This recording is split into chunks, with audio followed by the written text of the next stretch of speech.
Designer ಯಾರು ಇಲ್ಲ, ನಮಗ್ ನಾವೇ ಡಿಸೈನ್ ಮಾಡ್ಕೊಂಡಿದ್ದೀವಿ. ಚಿಕನ ನಿಮ್ಮ ಸ್ಟ್ರಗಲ್ಗಳನ್ನ ಇಷ್ಟು ವರ್ಷ ಆಯ್ತು, ಏಳು ಬೀಳುಗಳನ್ನ ನೋಡಿದ್ವಿ. ಭಾವನಾ ಅವರು ನನ್ನ ಇಲ್ಲ, ನಾನು ಹೇಳೋ ಬೀಳ್ ನೋಡಿದೀನಿ. ಪಾವನ ಬಂದ್ಮೇಲೆ ಬೀಳೋದಿಲ್ವೇ ಇಲ್ಲ, ಬರೀ ಹೇಳೋದಷ್ಟೇ. ಲಕ್ಷ್ಮಿ ಬರ್ತಿದಾರಲ್ಲ, ಇನ್ನೂ ಚೆನ್ನಾಗಾಗತ್ತೆ. ಸೊ ಹಂಗಾಗಿ ಹಿಂದೆ ಕಷ್ಟ ಬರಲ್ಲ.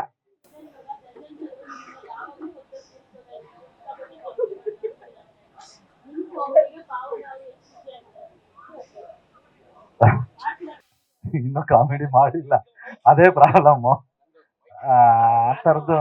ಬಟ್ ಆರಾಮಾಗಿದ್ದೀವಿ, ನಕ್ಕೊಂಡು. ನಾನು ಹೇಳೋದ್ಮೇಲೆ ನಗಲ್ಲ, ಆಮೇಲೆ ಈ ಜೋಕ್ ಅಂತ ಹೇಳೋದ್ಮೇಲೆ ಆಗ ಹೌದಾ ಅಂತ ನಗ್ತಾರೆ. ಇಷ್ಟಪಟ್ಟು ಆಗ್ತಿದೀವಲ್ಲ, ಕಷ್ಟ ಏನಾಗಲ್ಲ.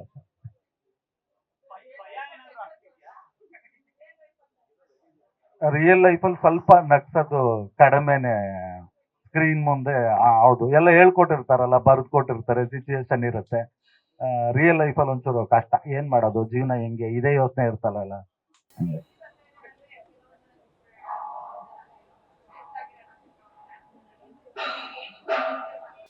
ಇಲ್ಲ, ನಾನು ಈಗ ಒಂದಷ್ಟು ಸ್ನೇಹ ಬಳಗ ಇದೆಯಲ್ಲ ಸಿನಿಮಾದವರು, ಅವರು ಇವರು ಎಲ್ಲ, ಅವರೆಲ್ಲ ಹೇಳಿದ್ದು ನೀನೇನ್ ಬಿಡಕ್ಕೇನು ಹೋಗ್ಬೇಡ, ತಲೆ ಕೆಡಿಸ್ಕೋಬೇಡ, ಬಂದವರು 100% ಎಲ್ಲಾನು ಬಿಡಿಸ್ತಾರೆ ಅಂತ.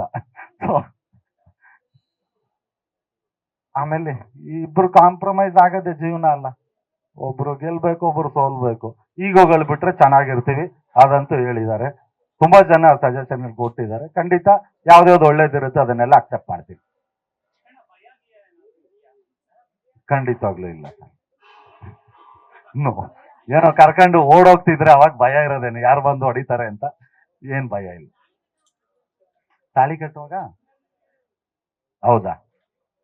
ಇಲ್ಲ, ಈ ಸುಮಾರು ಪಿಕ್ಚರ್ ಅಲ್ಲಿ ಕಟ್ಟಿದ್ದೀನಿ, ಭಯ ಆಗಿಲ್ಲ. Okay, thank you. ಎಲ್ರು ಬನ್ರಿ, ಆರಿಸಿ ಆಶೀರ್ವದಿಸಿ. Thank you so much.